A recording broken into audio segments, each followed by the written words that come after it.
시편 46편 1절에서 3절 찾으신 줄 알고 한 목소리로 같이 1절부터 3절까지 함께 합독하도록 하겠습니다. 시작. 하나님은 우리의 피난처시요 힘이시니 환난 중에 만날 큰 도움이시다.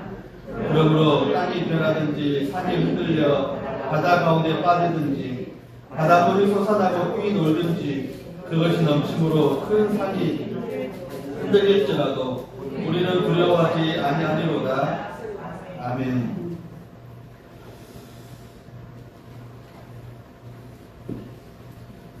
오늘 함께 읽은 시편 46편 1절에서 3절의 말씀을 가지고 완전한 안전지대라는 제목으로 함께 은혜를 나누기를 원합니다. 성경적인 표현이라면 완전한 피난처라는 제목이 되겠습니다. 그런데 왜 피난처라는 말을 안 쓰고 안전지대라는 말을 썼을까? 의도가 있겠지요. 피난처라는 말은 재난을 피하여 가서 거처하는 곳이라는 그런 말입니다. 재난을 피해서 다른 곳으로 가서 거기에 거처하는 곳, 거기에 거처하는 곳. 안전지대라는 말은 사고에 염려 없이 편안한 상태. 근데 요즘에는 안전지대라는 말을 더 많이 사용하시는 것 같아요. 피난처의 이해가 뭐가 있을까? 난민 수용소라는 그런 것이 있죠. 얼마 전에 우리나라는 아프가니스탄에서 우리나라를 많이 도왔던 그런 또 이력 있는 사람들을 따로 모아가지고 우리나라로 모셔왔습니다. 그들의 피난처가 대한민국이라는 말이에요. 안전지대라는 말입니다. 중동의 여러 가지 무장 세력들 또 반테러 세력들에게서 그 나라와 고향을 다 피해왔지만 이 나라에서 대한민국에서 이제 안전하게 살 수 있는 그런 곳이 되었다는 것입니다. 그래서 생각해 보면 우리 가운데 안전지대라는 게 참 많이 있습니다. 안전지대. 뭐가 안전지대일까? 가까운 비근한 예로 보면 우리 어르신들이 깃발 들고 나가서 깃발 들고 서 있는 곳, 그 어디예요? 초등학생들 등하교 지도하는 그곳, 거기 보면 노란색으로 삼각형을 만들어 놓고 뭐라고 표현해 놨어요? 안전지대라고 표현해 놨습니다. 그런 것을 또 자동차로 지나가다 보면 자동차에서 경고를 합니다. 내비게이션이 경고를 해요. 지금 아이들의 등하굣길에 들어섰으니까 그 안전지대입니다. 시속 30km로 이하로 지나가십시오.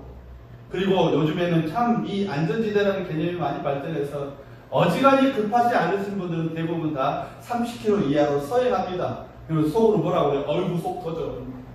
옛날 같으면 쌩하고 위험한 곳이니까 더 빨리 지나가. 그런 생각을 많이 하셨다면 요즘에 위험한 곳이니까 아이들 다치지 않도록 사고 나지 않도록 더 천천히 지나가는 그런 모습을 봅니다. 또 안전지대에 우리나라는 남과 북이 대치 않은 그런 상황 가운데 있어서 우리 곳곳에 방공호라는 곳이 참 많이 있습니다. 거기에도 이렇게 민방위 표시가 되어 있고 그런 곳이 있어요. 몇 곳인 줄 아십니까? 우리나라에. 제가 얼마 전에 그 교육을 받아보니까 거기에 이 방공호가 우리나라에 800곳 이상이 넘는답니다. 지하철 대부분도 그렇고 옛날부터 있어져 왔던 것들 그리고 새로 만들어 놓은 곳들이 참 많이 있습니다. 사람은 참 안전하기를 원하지요. 안전해야 합니다. 안전하셔야 되고 안전하게 살아가는 것이 우리의 삶의 가장 기본인 것을 우리는 알 수 있습니다. 그래서 오늘 시편 기자도 고라자손도 하나님이 나의 피난처가 되시기에 우리가 안전하다라고 말씀을 하고 있는데 우리가 말하는 안전과 세상 사람들이 말하는 안전과 고라자손 특별히 믿음 있는 우리들이 말하는 안전지대는 또 약간은 또 다른 그런 느낌을 받습니다. 세상 사람들의 안전을 어디다 둬요? 물질이 많고 정자에 어떤 그 안전에 그런 마음을 드는 그런 생각을 갖습니다. 사람들이 안정감을 가지고 살아갑니다. 왜 그럴까 했더니 돈이 좀 있어요. 돈이 좀 있으니까 경제력이 있으니까 내가 나이가 좀 먹어도 괜찮고 또 정년퇴직을 해도 괜찮고 건강이 조금 다운돼도 괜찮고 왜? 돈이 있으니까 그렇게 생각하고 그렇게 안전하다라고 생각하는 그런 경우들이 있더라는 것입니다. 돈 많은 사람들은 그래서 노력하는 것이 뭐예요? 그걸 잃지 않기 위해서 어디다가 또 안전한 데 투자할까? 어디다가 안전하게 보관을 할까? 그래서 금고를 만들기도 하고 경비 시스템을 들이기도 합니다. 그리고 돈이 많으니까 최고로 좋은 집에서 최고급 자동차를 타고 다닙니다. 그런데 오히려 그것이 불안전한 지대가 될 수도 있더라라는 것입니다. 안타까운 일이지만 저는 그날 아침을 지금도 생생하게 기억을 합니다. 대통령이 시했다는 소식을 들었을 때 그날 아침이 지금쯤 11일이니까 지금쯤 됐을 것 같아요. 하늘은 파랗게 맑은데 아침에 이제 가게, 저희 부모님 가게 문을 열고 아침에 대충 청소를 하고 아침에 이제 가게 길 앞에 나가서 하고 날씨가 조근하고 있는데 갑자기 TV에서 대통령이 시해됐다는 소식이 들리면 갑자기 하늘이 캄캄하더라고요. 어린 마음에 얼마나 놀랐는지 모릅니다. 대한민국의 대통령이 시해를 당했습니다. 총탄에 희생이 되고 말았습니다. 어디에서요? 안가에서 그랬대요. 안전가옥에서. 여러분, 대통령의 주변에 누가 있었는지 압니까? 우리나라의 안전의 상징적인 인물이 육군 참모총장이 있었어요. 누가 있었어요? 대통령 경호실장이 있었어요. 당시에 국가안보 중앙정보부장이 같이 있었습니다. 총리도 있었습니다. 뭘 할까요? 군사적으로, 대통령 개인적으로 모든 것이 안전한 그곳에서, 그리고 안전가옥에서, 안가에서 그날의 스트레스를 풀려고 그런 일들을 하다가 그곳에서 총탄에 살해되고 말았던 것입니다.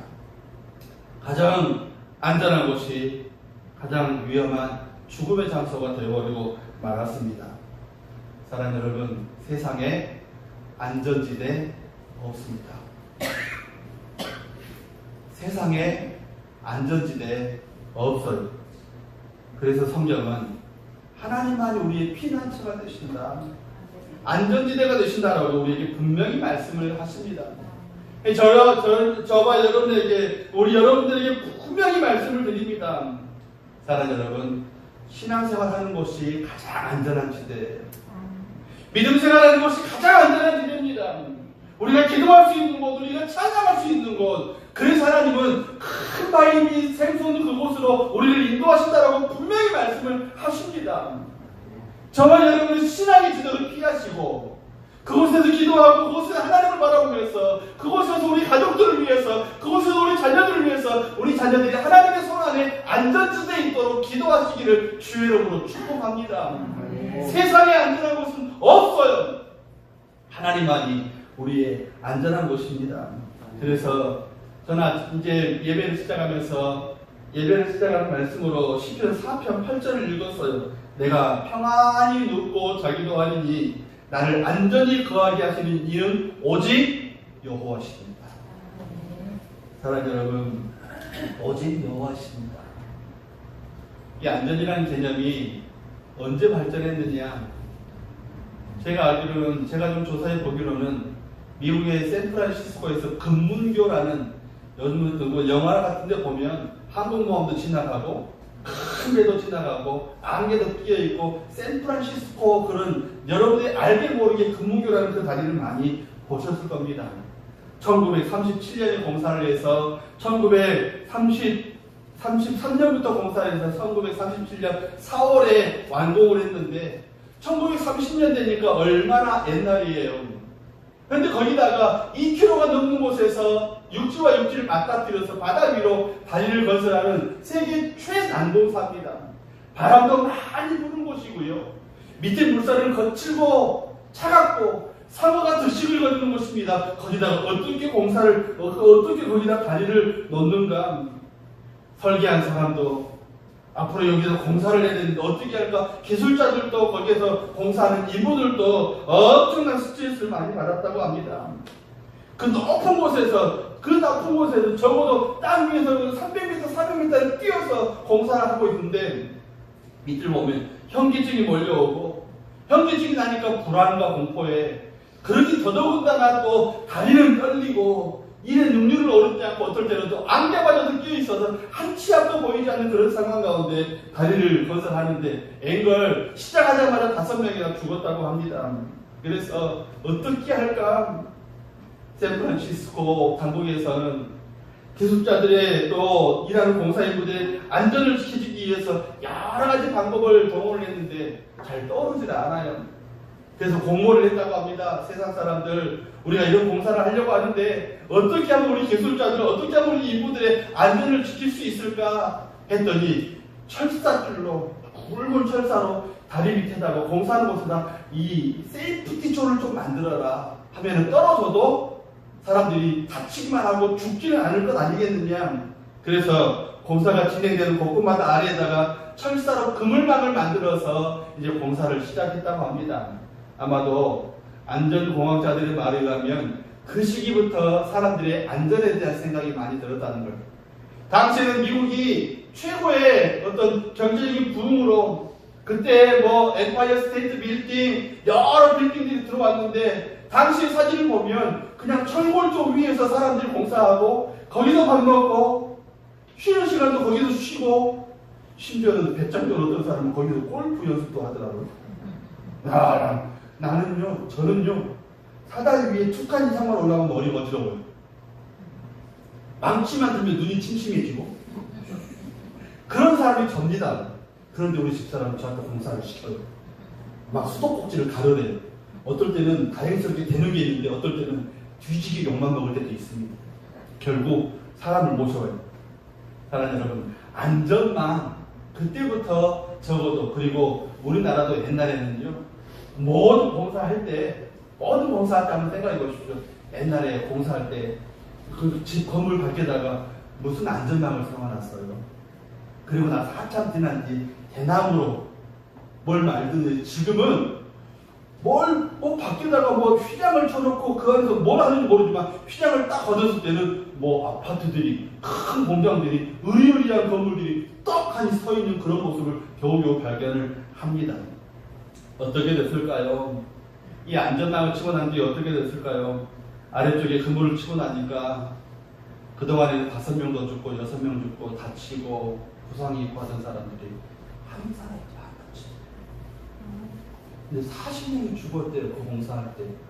어떻게 됐냐? 안전망 때문에 만들고 죽은 것이 아니라 이 교각을 세웠는데 교각 하나가 바람이 무너져가지고 하필이면 그 교각에 매달려있던 사람들이 30명이 거기서 죽었다는 겁니다. 사랑하는 여러분, 왜 그렇게 안전망을 세우니까 사람들이 다치지도 않고 그러지도 않을까요?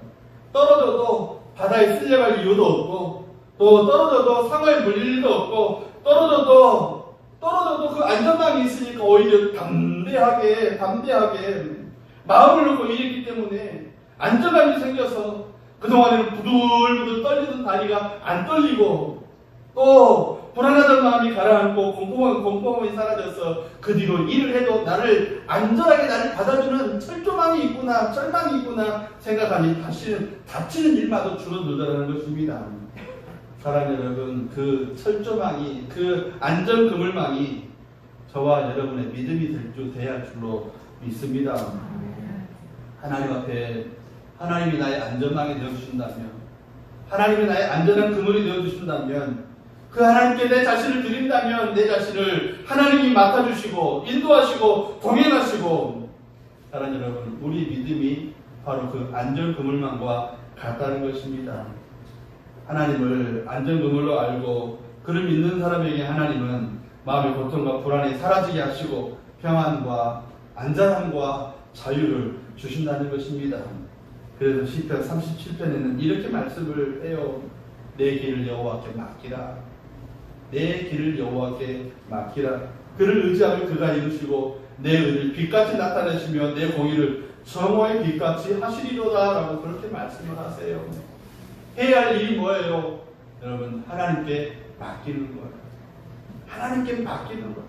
내가 해보려고 애쓰고 내가 해보려고 수고하고 하는 거 있습니다. 그러나 먼저 기도하고 맡기고, 먼저 내 삶을 하나님이 인도해 주시도록 맡기고, 하나님 어떻게 할까요? 하나님께 의견을 묻고, 하나님이 우리에게 마음의 소망을 주실 때 그 소망을 따라서 순종한 귀한 마음으로 주를 따를 때 우리에게는 안전과 내 의를 정오의 빛같이 하시리라. 내 의를 정오의 빛같이 하시리라. 세상에 사건도 사고도 참 많은데요. 거의 한 2000년 이상을 잊혀졌던 도시가 있습니다. 바로 폼페이라는 도시인데요. 어떤 목사님이 로마의 바티칸 시국에 가서 지도가 있는 방에 들어가셨다고 합니다. 그런데 거기 보니까 역대 로마의 지도가 쫙 있는데 어느 순간에는 어느 곳에는 폼페이라는 도시가 있는데 그 다음 지도에 폼페이라는 지도가 한참이 없더라는 거예요. 어디부터? 화산이 폭발하고 베수비오 화산이 폭발하고 난 뒤에 앞에 지도에는 폼페이라는 도시가 표시되어 있는데 뒤에 지도부터는 폼페이가 사라져버린 베수비오 화산의 폭발로 땅속에 묻혀버린 이 폼페이는 한참의 세월이 지난 뒤, 긴 세월이 지난 뒤에 농부가 밭을 가다가 거기서 이상한 것들이 나와서 살펴보니까 그곳이 옛날에 폼페이였다는 것입니다. 1700년도부터 본격적인 이 발굴 작업이 시작됐었는데 수많은 실제와 당시의 생활문화상이 화산재를 걷어내고 그것을 걷어내고 난 뒤에 보면 그곳의 모든 것들이 다 드러나서 지금도 세계 문화유적으로 준비돼서 지금 5분의 4 정도가 발굴이 됐다고 합니다. 흥미로운 것은 폼페이 자체가 완전히 화산재로 덮여가지고 그 안에 있었던 폼페이시에 있었던 2000명 이상의 사람들이 다 죽었는데 어떤 사람들은 영문도 모르고 죽었고 어떤 사람들은 지하의 깊은 곳에 모여 있더래요. 어떤 사람들은 또 성벽의 만 위에 막 올라가서 거기서 놀라운 가운데 죽은 것이 이제 하나하나 발굴이 되었습니다. 고고학자들이 뭐라고 말하느냐? 살아보려고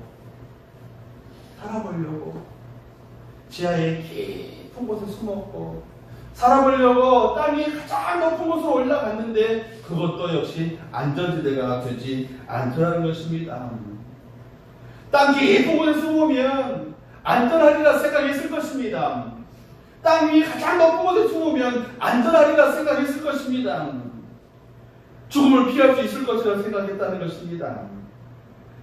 사람은 그렇죠. 저도 그렇고 여러분도 그렇고 갑작스러운 사고에 원치 않은 일들에 그곳으로부터 안전하고 싶은 그런 욕구와 그 안전에 대한 불안감들이 우리 가운데 있습니다. 어쨌든 폼페이 거주민들은 모두 화산재에 묻히고 말았습니다. 그런데 사랑 여러분, 폼페이 시민들이 혹시라도 어떤 사람이 그 화산재에서 살아남았다고 칩시다. 지금까지 그 사람 안전할까요? 이미 그도 역시 피하지 못한 사람들과 마찬가지로 그의 생애는 끝났다는 것입니다. 그렇다면 사랑 여러분, 우리 인생을 한번 돌이켜봅시다. 나도 어느 순간에 폼페이 같은 상황은 맞이하지 않기를 바라지만 내 생에도 어느 한 곳에서부터는 내가 안전할까? 나는 불안이 없는가? 내 주변에 산이 요동하지 않는가? 내 주변에 바닷물이 뛰놀지 않는가? 평안하게 기쁨 가운데 놀러 갔는데 엄청난 사고를 당하는 그런 가족들도 봅니다. 그러면서 여러분들 무슨 생각을 하십니까? 내게 영원한 안전을 보장하는 안전지대의 피난처가 과연 있는가? 돌이켜 물어보십니까? 성경은 하나님이 우리의 든든한 바위가 되신다고, 또 우리를 안전하게 보호하신다고 성경의 곳곳에도 우리에게 말씀을 합니다. 그런데 어느 날 TV를 보는데, 동부양물 TV를 보는데 다람쥐라는 녀석이 막 뛰어다니면서 잣도 따고 또 여러 가지 밤도 따고 막 그러면 오는데, 이 작은 먹을 게 뭐가 있다고 짐승들이 또 이 다람쥐를 잡아먹으려고 공중에 새들도 또 늑대와 같은 것들도 또 배고프면 다람쥐 잡아먹으려고 달겨드는데, 다람쥐라는 녀석들이 다람쥐니까 잘 안 잡히는데 어떻게 왜 안 잡히느냐? 빨라서 그러냐? 높은 곳을 뛰어가니까 그러냐? 나무 사이를 뛰어가니까 그러냐? 아니더라는 거예요. 어떻게 해요? 큰 바위 틈새로 쏙 들어가 버려요.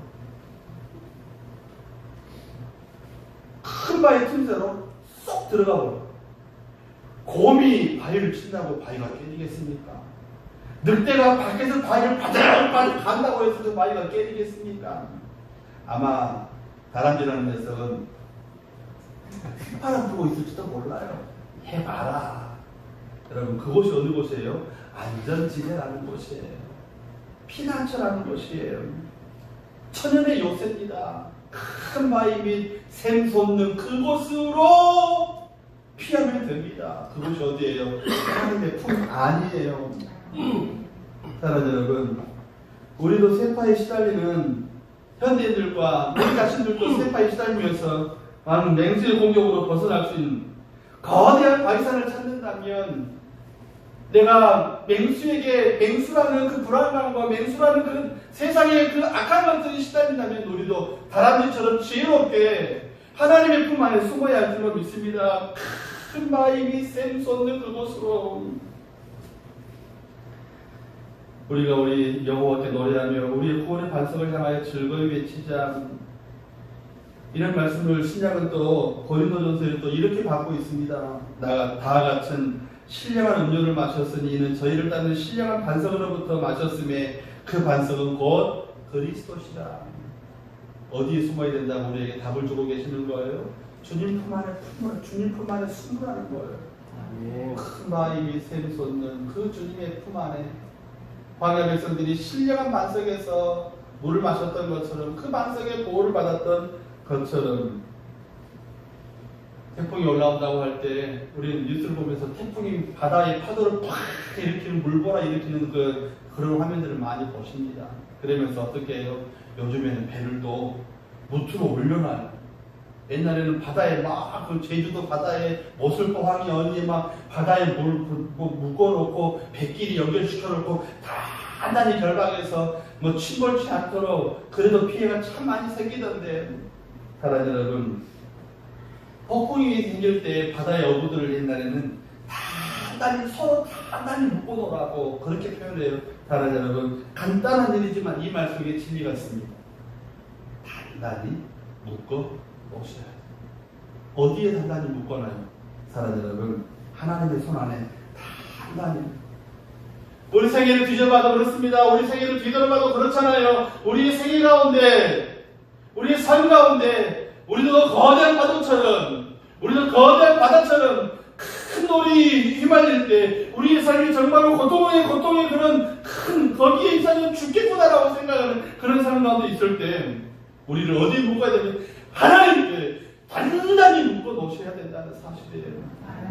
아픔이 있으니까 하나님께 묶으시기 바랍니다. 고통이 밀려올 것 같습니까? 하나님께 묶어 놓으시기 바랍니다. 자녀의 문제가 있습니까? 하나님께 묶어 놓으시기 바랍니다. 그렇게 묶여 있으면 그 어떤 폭풍들도, 오늘 우리 본문에는 하나님은 환난 중에 만날 큰 도움이시라. 땅이 흔들리고 산이 흔들려 바다에 빠져도 또 넘치는 그 바닷물이 넘쳐 산을 흔들려도 우리는 두려워 아니하리로다. 왜요? 바다에 하나님께 묶여 놓았기 때문에, 하나님께 묶어 놓았기 때문에. 시편이나 고난당하는 상황이 있었던 해결을 하고 있는 모든 성경은 하나님이 너의 피난처라고 분명히 선언을 하십니다. 하나님이 당신의 피난처십니다. 하나님 당신의 요새십니다. 시편 91편에도 하나님은 당신을 사냥꾼의 올무에서와 극한 연병에서 건지실 것이다 라고 하십니다. 이런 이야기가 있어요. 로마가 이스라엘을 점령하고 있을 때 가장 먼저 한 일 중에 하나가 이스라엘 가운데 성경을 가르치지 못하게 했다고 합니다. 성경을 공부하러 걸리면 그냥 직결처럼 할 수 있을 지경까지 엄포를 놓았지만, 아키바라는 랍비는 두려워하지 않고 계속 사람들을 모아서 성경을 가르쳤습니다. 다른 사람들이 죽음이 두렵지 않냐라고 물을 때 랍비는 항상 이런 이야기를 했다고 합니다. 여우가 강을 따라 걷는데 물고기들이 어딘가 바쁘게 움직이고 있었네. 궁금한 여우가 물고기들에게 뭐가 그리 바쁘냐고 물으니 어부들이 그물을 들고 쫓아온다고 답했네. 마치 배가 고픈 여우는 꾀를 내어 물고기에게 이렇게 말했다네. 어부가 그렇게 무섭다면 육지로 올라오지 않을래? 내가 아주 안전한 곳을 알고 있거든. 그러자 물고기들이 여우를 비웃으면서 말했다니 어리석은 녀석 같으니라고. 물고기에게 물속보다 안전한 곳이 어디 있겠나. 그 들에 로마군의 위협이 있다 해도 물속의 물고기에는 가장 안전하지. 마찬가지 이유로 나도 로마군의 위협이 있다 할지라도 성경을 계속해서 가르칠 수밖에 없다네. 왜요? 그곳이 안전지대이기 때문에. 사랑하는 여러분, 세상의 사람들이 우리에게 안전지대라고 여러 것을 소개하고 있습니다. 은행이 안전지대다. 또 대학 교육이 안전지대라. 또 이곳저곳이 안전지대라고 우리 수없이 우리를 향해서 현혹하고 있지만 우리 안전지대는 예배입니다. 우리 안전지대는 하나님이십니다. 우리 안전지대는 주님이십니다. 우리 안전지대는 성령님이십니다. 우리 안전지대는 서로 돌아보아 사랑과 선행을 격려하고 한 믿음으로 한데 어울려져서 하나님을 바라보는 교회입니다. 우리 어려움들 헤어나지 못할 이유가 없습니다. 주님 앞에 우리의 마음을 집중하면, 주님께서 주님 앞에 우리의 도움을 청하면 주님이 그는 미쁘시고 의로우사 우리를 그 어떤 환난에서도 도우실 준비가 이미 되어 있으신 분이십니다. 제선이라는 책에 이런 글이 있더라고요. 조각가는 대리석을 정교한 조각물로 만들 수 있으리라. 그러나 그 조각물들은 여전히 생명 없는 돌멩이일 뿐이다. 미술가는 관의 뚜껑을 가장 아름다운 색채로 장식할 수 있으리라. 그러나 관의 내부는 하등의 변화를 주지 못하며 죽음이 그대로 있을 뿐이다. 나환자는 왕자의 옷을 걸치고 다닐 수 있으리라. 그러나 그는 여전히 나환자일 뿐이요 그 몸에는 더럽고 무서운 반점이 흉측함이 그대로 남아 있으리라. 아무리 세상에서 안식처, 피난처, 안전지대를 찾는다 할지라도 사랑하는 여러분, 예수님 외에는 안전한 지대가 없는 걸 우리에게 분명히 말해주는 명언입니다. 아무리 꾸며도 대리석은 돌일 뿐이에요. 아무리 꾸며도 관일 뿐입니다. 아무리 좋은 옷을 입어도 사람 속에 더러운 것은 여전히 그대로 있다는 것입니다. 전남 고창에 고창성이라는 곳이 있다고 합니다. 이제 우리 리더들 고생부터 한번 가셔야 될 줄로 믿습니다. 사적 145호인데요. 매년 음력 정월이면 우리 집사람 이름 나왔네요. 매년 음력 정월이면 사람들이 자기가 감당할 수 있는 돈을 하나씩 머리에 이든지 지든지 여자들이, 이 고창성은 여자들이 지었다는 이 말이 있대. 170일 때 만들어진 곳인데 남자들 말고 여자들이 지었다는 말이에요.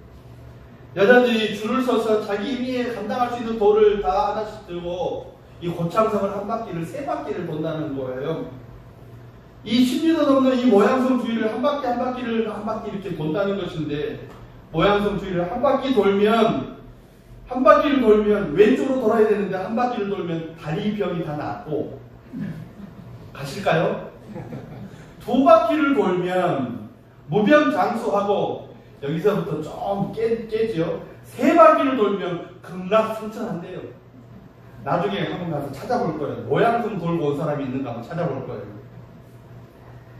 사랑하는 여러분, 이것만 봐도 인생의 삶이 얼마나 고단한 인생길인 우리는 길에 짐작을 할 수 있습니다. 이렇게 해서라도 조금이라도 고생을 덜 해보고, 이렇게 해서라도 아픔을 좀 덜 해보고, 이렇게 해서라도 인생의 수고를 좀 덜어보고자. 그런데 반대로 이 모양성에 있는 그 산성의 제일 꼭대기에 초가집이 한 채가 있다고 하는데, 예수 믿는 집이래요. 날마다 찬송하고 날마다 기도하고 날마다 예배하는 그런 집인데, 사랑하는 여러분, 다른 사람들은 그렇게 해바퀴를 돌고 내려가도 인상을 펴지를 못하는데 그 집만은 기쁨과 감사가 있더라는 거예요. 뭐예요? 모양성이 중요한 게 아니라, 모양이 중요한 게 아니라, 말 좋네요. 모양이 중요한 게 아니라 뭘 담고 있느냐, 어디에 피하고 있느냐. 예수님만이 우리 피난처요, 우리 안식처이십니다. 예배를 주님 앞에 온전히 올리시고, 지금까지도 예배를 못 나오신 분들은 담대하게 주님 앞에 나오시길 바랍니다. 그래서 이사야 선지자는 보라, 하나님은 나의 구원이시라. 내가 의뢰하고 두려움이 없으리니 주 여호와는 나의 힘이시며 나의 노래시며 나의 구원이심이라. 그러므로 너희가 기쁨으로 구원의 우물에서 물을 기르리로다 라고 그렇게 말씀을 선언을 하십니다. 사랑하는 여러분, 이사야서 26장에도 이렇게 말씀이 있어요. 주께서 심지가 견고한 자를 평강으로 지키시리니 이는 그가 주를 의뢰함이니이다. 너희는 여호와를 영원히 의뢰하라. 주 여호와는 영원한 반석이십니다. 잠깐 피하지 마시고 주님 안에 내 모든 것을 맡기시기 바랍니다. 하나님을 정의한 자에게는 견고한 의뢰가 있습니다. 그분은 당신의 자녀들에게, 하나님 우리 자녀들에게 당신의 피난처가 되어주십니다. 안전지대가 되어주십니다. 세이프티 존이 되어주십니다. 여러분의 피난처 어디에 두시렵니까? 주님 안에 두고 함께 그곳에서 그 안전한 바위 속에서 찬양하며 영광을 돌리며 감사하고 서로 돌아보아 사랑과 선행을 격려하는 주의 백성들이 되시기를 예수님의 이름으로 축복합니다. 아멘.